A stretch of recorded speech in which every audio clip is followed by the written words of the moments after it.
First question po. Can you briefly Mhm. describe your business and how long you have been operating it in Dinalupihan? Okay. Si Chicken Run, nag-operate kami since ah, last October 8, 2024. So, magto 2 years pa lang siya this year.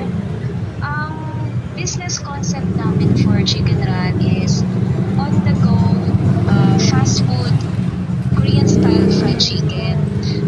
Since sa area natin sa Dinulupihan, bihira pa kasi yung mga buy one take one na actually walang buy one take one Korean style fried chicken sa Dinalupihan. So I think we were the first pioneer buy one take one Korean style fried chicken. Yun lang. Ay. That's it. What products or services generate the highest portion of your income? Nanggagaling yung highest income namin from our best sellers or our hero product, which is yung aming set meal fried chicken. Isa sa mga best seller flavors namin yan, si honey butter, garlic parmesan, and then second to the most saleable product namin yan na si mga chicken fillet, etc. Ayan. Before kasi meron kami mga sandwiches, meron kami mga fruit shakes, pero we found out na mas maraming talagang chicken lover. Kaya yung si hero product ng Chicken Run is yung mga Korean style fried chicken natin, which is makikita natin sa mga set meals namin. Ayun, that's it. How has your business changed or expanded since it started? Okay. Actually, we started last 2023 as a fruit shake stall. Fruit shake lang kami, wala pa kami mga chickens, wala pa kaming other menus. So, nag-start ako niyan as parang hobby lang for summer kasi sobrang init. So, I started as a fruit shake. Um, Nag-boom siya, pero kalagitnaan ng taon, bumumi na yung benta ng fruit shake. So, I created a new menu which is eto na, sandwich muna. And then, nag-click siya for a while. Pero bumaba ulit. So, as a businesswoman, syempre hindi ka naman pwedeng mag-stop from that, no? So, nag-explore ako na nag-explore hanggang naisip namin magbenta ng fried chicken. Actually, una namin mga flavors, mga soy garlic pa, wala pa yung mga honey butter. So, nung tumagal, wala na, hindi na pinapansin yung mga fruit shake namin, naging bestseller namin yung fried chicken. So, naisip namin, since marami kaming menu na hindi nag-move, at yung chicken namin yung pinaka-bestseller talaga, siya yung umaandar. Naisip namin, bakit di kami mag-conceptualize ng ano lang, puro chicken lang yung yung binebenta namin. Wala nang iba. Yun lang, nakafocus lang kami sa bestseller namin. So doon na nag-start, nakapag-expand na kami from, dati kasi kami sa Lincoln Heights, dyan sa may San Pablo. And then lumipat kami since dumadami na yung customer, hindi na ma-accommodate. Tapos yung market is more on talaga, ang gusto namin target is yung mga tao sa bayan. So, lumipat kami sa Taralets, dyan sa may katabi ng Uncle John's. Ngayon, sa Taralets, okay siya doon. Pero since lumalaki yung demand, kasi stall lang kami doon katabi kami, mga food court lang kami. So, yun. We realized na kailangan na namin mag-expand. So, at first, I manifested na magkaroon ako ng sarili kong restaurant with aircon. Kasi yung stall walang aircon yung food court, init. So, I just created in my mind, I manifested, I prayed for it, na magkaroon ako ng restaurant, which is an expansion. So, ayan na si Chicken Run, which is located along Bonifacio Street. Yan yung pinaka-kauna-unahang restaurant ko. Yeah, so I consider that as an expansion. Sige po. Can you describe what usually happens to your business immediately after a typhoon passes? Okay. That's a very good and tough question. Actually, ang typhoon kasi, napapredict naman yan, di ba? So, kung kailan darating. So, Pagka ganon, alam namin hihina yan eh. May possibility pa nga magsara yung operations eh dahil may bagyo, alam naman natin yung area is flooded, no.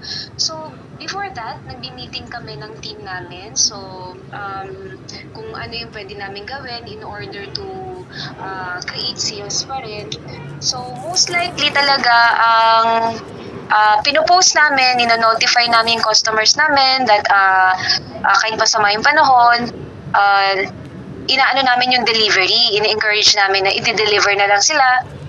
And we cooperate with our delivery partners like A to Z and Order Mo na talagang we focus muna on delivery kasi since the area is flooded, hindi naman makakadaan yung mga customer. So, that thing, inaano namin, of course, safety ng mga customers. So, ang aming strategy for that is to boost the delivery naman po. How do you assess the condition of your business once it is safe to return or reopen? Okay, for assessment, of course, since the area is prone to flood, of course, meron kaming mga team, which is yung maintenance, check yung mga kuryente, yung mga circuit, kung nagkaroon ng leak, at natuluan yung mga saksakan, nagkakaroon naman ng general maintenance yung store for that after the aftermath ng flood or typhoon. So, yun lang. Ganun lang siya kasimple. Okay pa. Mm-mm. Can you recall a typhoon that caused serious disruption to your business and explain how the recovery process began? Okay, that's a good question.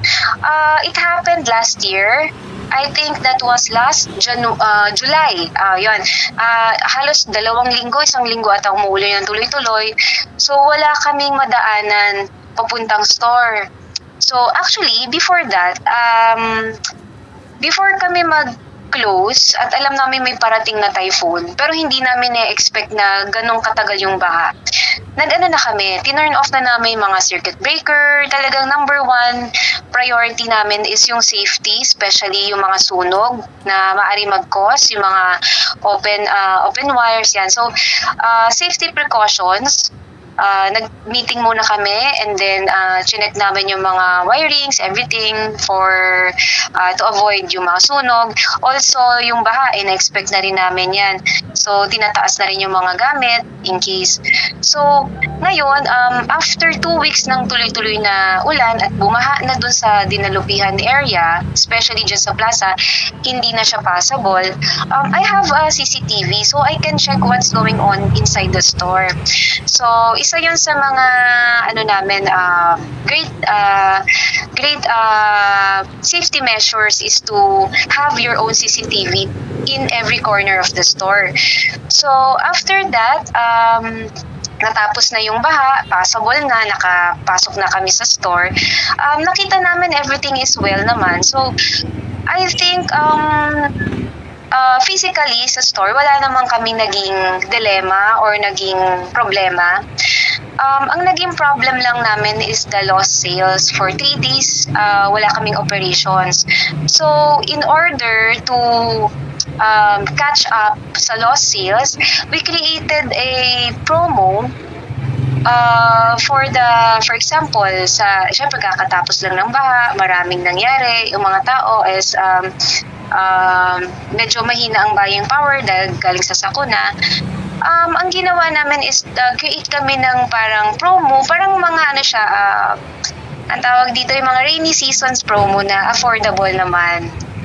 Ayun. So, continuous pa rin yung mga promotions kahit na may mga aftermath na bagyo, flood, etc. And it works naman kasi tinatry namin pantayan yung market. For example, nagkaroon tayo ng mga we know na nahirapan yung mga tao. So, tinatry namin na anuhan yung needs nila. So, nagbigay kami ng mga discounts also. And also, we push pa rin yung delivery in order to catch up for our sales. How did you manage damaged goods, repairs, or shortages during the recovery period? Okay. So, for the damages, syempre di may iwasan dahil for 3 days, I think, or basta on-off, di ba, ang kuryente, nagkaroon ng brownout during those days. Hindi maiwasan, may mga masisira, ano. So, actually, we already have preparations. May mga konting nasira, pero minimal lang. Since alam namin na there's a incoming typhoon and there's probability of flood, yung mga stocks namin na frozen, dinala na namin sa bahay. Kasi may mga freezer naman kami, no? So, ayun talaga, early preparedness talaga ang naging susi namin para hindi kami magkaroon ng big losses. Pero there's minimal lang na mga napani, something, pero hindi naman siya ganun naka-apekto sa amin. So far, wala pa kaming naranasan na sobrang malaking sakuna sa sa restaurant namin. So for lahat yun talaga early preparation po before leaving the store. And also kapag may mga balita na sakuna, typhoon, whatsoever, brownout like that, nagpre-prepare na po kami to avoid bigger losses. Ayan po. How long did it take before your business returned to normal operations? And what factors affected this timeline? Okay. Actually, for a small business like us, madali kaming nakakabalik to normal operations. Hindi naman kami company, no, na maraming i-assess, maraming kailangan i-gawin. So kami napakaliit na store, madaling i-manage. Wala naman kami naging problem. Madali kami nakakabalik into our operations. And ano pa yung last question? Sorry. Ano pa? How did you handle financial difficulties such as loss of income or additional expenses during recovery? Okay. During recovery naman, I'm not gonna lie, ang mga business owners kasi meron yung mga financiers, meron yung mga, tinatawag natin loans, business loans, emergency loans. If ever, di pa naman, if ever may mga malalaking damages, like yung mga nasira yung lutuan, refrigerators. May mga ino-offer sa amin yung DTI, mga loans for business owners with a minimal interest. Sometimes, kami mga business owners, ginagamit namin yung loans. But yung loans na yun are not really, what do you call of this? Hindi namin ini-encourage siya na mag-loan or something. Basta there is a good and bad debt. May good na utang, may bad na utang. So what we do is we make sure na kaya naming bawiin yon kung ihiram kami sa government. Yun yung first financial help na ma-offer sa amin ng government. If ever may mga malaking emergencies, like that, even though meron din mga emergency na binibigay sa amin yung government, like yung mga calamity loans, di ba, meron tayo niyan. In case na there are big damages na hindi talaga nahihirapan tayong makarecover. Siyempre may mga losses like that. But as of now, si Chicken Run, wala pa naman siyang ganong na-experience na big losses sa finances. Madali siyang nakaka-catch up. You know what? Kasi maliit lang siya and hindi pa siya ganong kalaki na entity, kaya hindi pa ganon kalaki yung needed niya na finances. As of now, very conservative yung cash flow ni Chicken Run. Ayan. Okay. Sure, okay. In what ways did past typhoon experiences help you become more prepared or resilient in later situations? Okay, pag may mga ganon, no? First of all, syempre, meron kaming group na mga business owners. May mga nagbibigay doon ng tip kung anong gagawin namin kapag may mga parating na typhoon and floods. So, kapag ganon, nagbi-meeting din kami ng team. Pinag-uusapan namin kung ano yung preparedness for that. Number one na preparedness dyan is yung electricity. Kapag may parating na bagyo, we make sure na nakapatay lahat ng ilaw. Yung mga stocks dinadala namin kapag mga frozen kasi ito yung may tendency na masira, lalo na kapag nag-brown out. Ayun. So at least kung nasa bahay natin, di ba, mas controlled namin yung For example, nagkaroon ng baha, hindi passable yung area. hindi kami mag-worry kasi alam namin na dala namin yung mga stocks, naka-ready naman yung mga gamit, nakataas na. Mga ganun lang, early preparedness. Napaka-basic lang ng ginagawa namin. Wala naman siyang masyadong kaganapan na complicated. Okay, next question. How did the recovery period affect you emotionally as a business owner? Okay.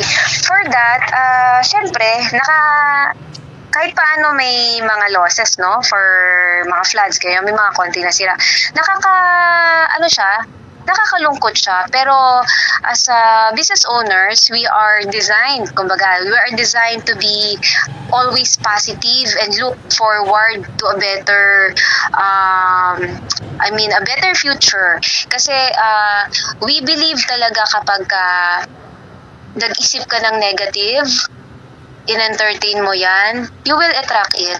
Kaya as a business owner, kailangan always positive, we attract good things so that yung mental health natin hindi magko-collapse.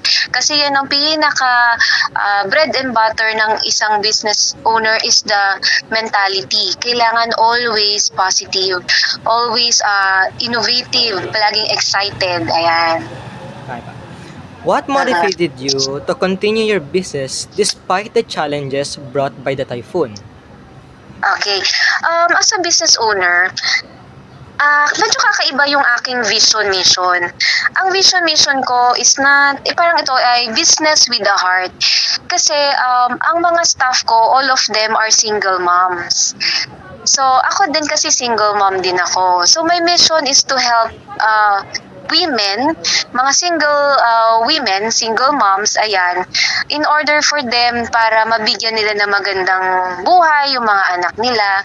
So, first time, I registered them to SSS, nagkaroon na sila ng mga benefits, pag-ibig, yan. So, ayun ang aking pinaka as a business owner. Natutuwa ako kasi the more you patronize our product, the more na nabibigyan natin ng magandang benefits yung mga single moms. Siyempre, mga single moms yan, wala namang ibang nagsusupport sa kanila. So, yun ang pinaka-mission ko talaga. It's not really about making money, to become rich. Ang mission ko talaga is to give more jobs to, especially to single moms. Yan. How did support from family, customers, or the community influence your recovery process? I'm sorry, ano yun? Okay pa. How did support from family, customers, or the community influence your recovery process? Paano yun? Hindi ko naintindihan yung question, sorry. Okay ba? Yung suporta po ng pamilya, customers po, okay. or sa community po, nag-influence po sa recovery process niyo po. Paano sila nakasuporta, no? Okay. For family naman, syempre always support yan Parang family business na yan Nandiyan sila physically to help kung ano man yung mga kailangan ayusin, preparedness, ganyan. For the customer naman, ang support naman nila is to, hinahanap pa rin kami nila they're still patronizing our product kahit na umulan, bumagyo, di ba? Yun yung support na nararamdaman namin. And also, some customers are sending messages na natutuwa sila kasi they have received yung parang lalaking size na chicken. Parang, it gives us moral support. Ayan. For influencers, nagkaroon na rin kami ng mga influencers siya na bumisita. Yung support naman na binigay nila sa amin is to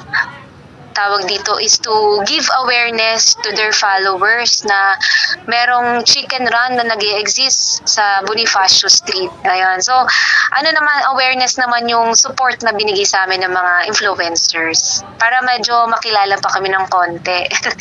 Ayun, yun lang. What kind of support do you think would help small business owners recover faster from future typhoons? Okay.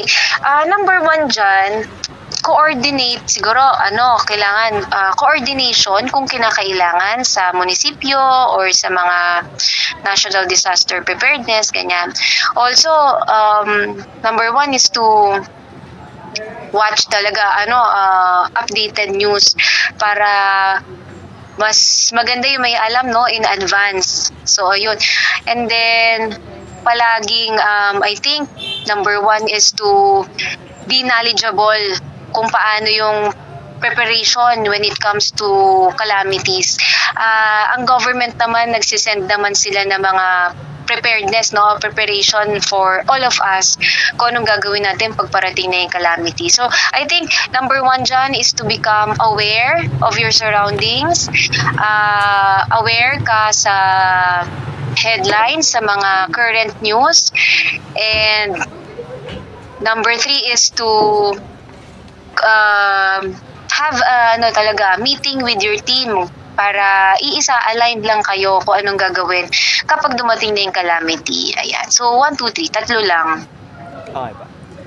How have typhoon recovery experiences changed the way you plan or manage your business today? Actually, lesson ko dyan sa typhoon, kapag may mga kalapitin darating, is to always, talagang you have to be aware. At saka talagang lahat kayo magkakaisa ng grupo nyo, ng team nyo kapag may mga parating na ganitong calamity. Yan, para prepared kayo and to avoid further damages. Okay ba? How have typhoon recovery... sorry po. Huli ka lang po. Sure. What does resilience mean to you based on your experience as a small business owner facing typhoons? Okay. Resilience.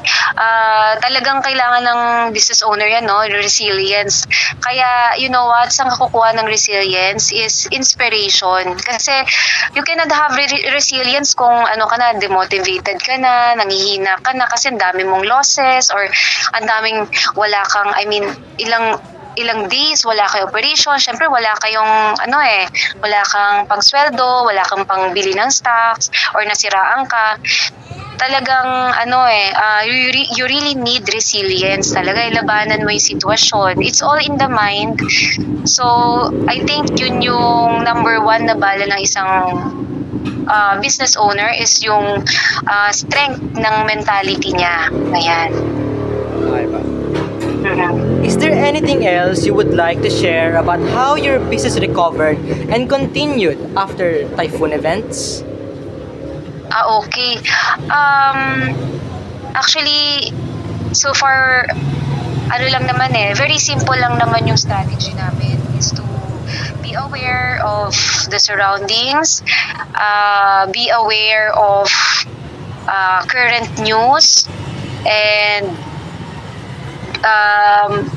early preparedness.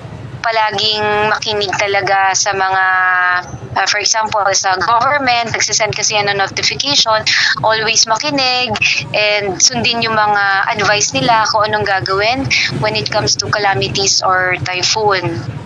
So, yun lang naman, to avoid further damages. So far, sa amin po, wala kaming naranasan na sobrang damages. Or, yung losses po is, it is part of the business, pero hindi naman po siya ganun kalaking losses po. Since nakapag-prepare naman po kahit paano. Prepare po. What were the first steps you took to restore your business operations after the typhoon? Kung ano yung steps na una kong ginawa, no? Apa. Para makarecover. Apa. Okay, sige. For that, first of all, since anticipated ko na maaaring may damage, maaaring wala, pero surprisingly kasi medyo hindi applicable sa akin yung questions. Wala talaga pa ako naranasan na sobrang issues or damages during the typhoon. Kasi because of the early preparedness. Yun lang, parang hindi lang siya applicable. Pero wala pa talaga kasi kaming ganyang naging issues. Ayan. Basta yun lang, maging early preparation for the typhoon and always be aware of your surroundings and the news. Ayan. To avoid this kind of further damages. Okay pa. Next session po. Apo. What actions or strategies help your business survive and continue operating after the typhoon? Okay, after the typhoon, parang wala lang naman eh kasi early preparation, no, nakapaghanda kami dun sa bagyo na gawa na namin yung maggagawa namin for number one, yung sa kuryente na walang mag-short circuit. Number two, yung mga stocks, prepare na namin yung mga stocks na walang masisira. And number three is aware kami sa surroundings sa mga baha. So, naiangat na yung mga gamit, sinira na mabuti yung mga pinto, yung ano pa ba, yung mga pwedeng mag-cause ng short circuit. Ayan. So, yun yung ginawa namin, early preparation talaga. And then, always monitor through CCTV. So, ayan, because of that, we're able to, after ng typhoon, nakapag-operate kami agad, wala kaming masyadong inayos, nilinis, kasi lahat yan iniwan namin ng maayos. So pagbalik namin, maayos din siya. So nakapag-operate kami kaagad-agad ng wala namang delays. Okay pa. So yung lesson doon is talagang preparation. Ito pa. Next question. Yes po. What Yes, Coach. What forms of assistance, if any, were most helpful during your recovery after the typhoon? Assistance po. Actually, we were offered by the government. Nagtanong din yung government sa amin kung magkano yung damages, etc. ganyan. Pero so far, based from our experience, wala namang kaming sobrang damages. Actually, wala talaga because of the early preparations and preparedness namin sa mga bagay-bagay, ganyan. So, sa assistance, the government is there for us. And the family is there to help kung sakali merong mga kailangan ayusin, may nasira or dilinisin, ayan. So that's it. Wala namang we didn't luckily hindi namin kinailangan ng assistance from others. Ayan po.